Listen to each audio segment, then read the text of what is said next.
Challenging পরিস্থিতির মধ্যেও দেশের প্রায় শতভাগ পোশাক কারখানায় ফেব্রুয়ারি মাসের বেতন ও ঈদ বোনাস পরিশোধ করা হয়েছে।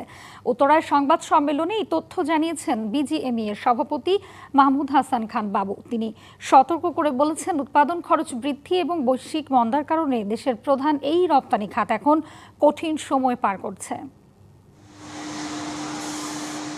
শ্রমিকদের মাঝে ঈদের আনন্দ ছড়িয়ে দিতে সংকটের মধ্যেও সচেষ্ট পোশাক খাতের উদ্যোক্তারা। বিজিএমইএ এর তথ্য মতে এখন পর্যন্ত ৯৯.১৯% কারখানা ফেব্রুয়ারি মাসের বেতন এবং ৯৯.১% কারখানা ঈদ বোনাস পরিশোধ করেছে। হাতে গোনা কয়েকটি কারখানায় এই প্রক্রিয়া চলমান। এমনকি আইনি বাধ্যবাধকতা না থাকলেও আংশিক বেতন আগাম দিয়েছে প্রায় ৬৪% কারখানা। ঋণের চাপ থাকা সত্ত্বেও এবং অনেক ক্ষেত্রে ব্যক্তিগত তহবিল সংগ্রহ করে উদ্যোক্তারা শ্রমিকদের বেতন ভাতা এবং ঈদের বোনাস প্রদান করেছেন।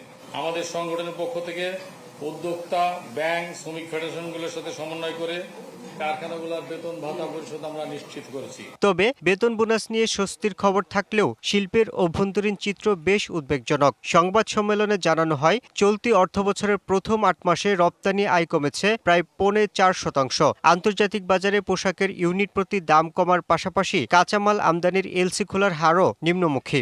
চলতি অর্থবছরে প্রথম ৮ মাসে আমাদের রপ্তানি আয় ৩.৭। নগদ নিয়ে এলো হার না মানা হার অফার। সর্বনিম্ন ১০,০০০ টাকা রেমিটেন্স নগদে পাঠালে থাকছে স্বর্ণের হার জেতার সুযোগ।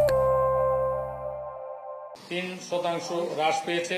পোশাকের গড় ইউনিট মূল্য ১.৭৬% হ্রাস পেয়েছে। পরিবহন ব্যয়ের ঊর্ধ্বগতি এবং বৈশ্বিক সাপ্লাই চেনের অনিশ্চয়তা পরিস্থিতিকে আরো জটিল করে তুলেছে। বিজিএমইএ এর সভাপতি জানান, ৫ বছরে পোশাক শিল্পে গ্যাসের দাম বেড়েছে ২৮৬% আর বিদ্যুতের দাম বেড়েছে ৩৩%। কিন্তু চড়া দাম দিয়েও মিলছে না নিরবচ্ছিন্ন জ্বালানি। এর সাথে যুক্ত হয়েছে ব্যাংকিং খাতের তারল্য সংকট ও উচ্চ সুদহার। আন্তর্জাতিক জ্বালানি বাজারের ইউসুফ রানা, ডিবিসি নিউজ, ঢাকা।